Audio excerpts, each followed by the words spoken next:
এখন মোবাইল দিয়ে অ্যাপস তৈরি করি। আমাদের জন্য সবাই দোয়া করবেন। আর আমাদের ভবিষ্যৎ পরিকল্পনা হচ্ছে নাসা এবং মাইক্রোসফট এরকম জায়ান্ট কোম্পানিতে চাকরি করতে চাই।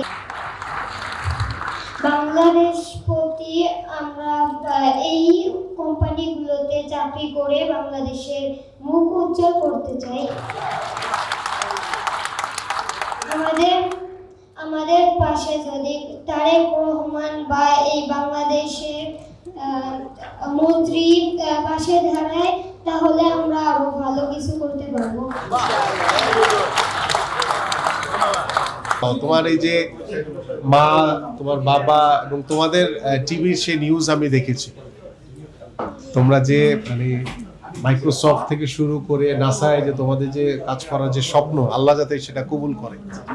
হ্যাঁ, আল্লাহ যাতে সেটা কবুল করে। এখন তোমরা বলো, তোমাদের গল্প শুনি আমরা। 3টা ই-কমার্স অ্যাপ, পড়াশোনার জন্য একটা অ্যাপ, আর একটা হোয়াটসঅ্যাপের মতো একটা মেসেজিং অ্যাপ, আর বাবার কাজের জন্য একটা দেখো কি কি কাজ করে এগুলিতে। এটা পড়াশোনার জন্য নাম এডিনোভা। মাশাআল্লাহ। এখানে এআইও আছে, আবার প্রোগ্রামিং শেখার জন্য এখানে টাইম সেট করা যায়। এটা কি তোমরা বানাইছো? মাশাআল্লাহ। এখানে ইংলিশ টু বাংলা, আবার অনেক ভাষায় করা যায়, বাংলা না যায়।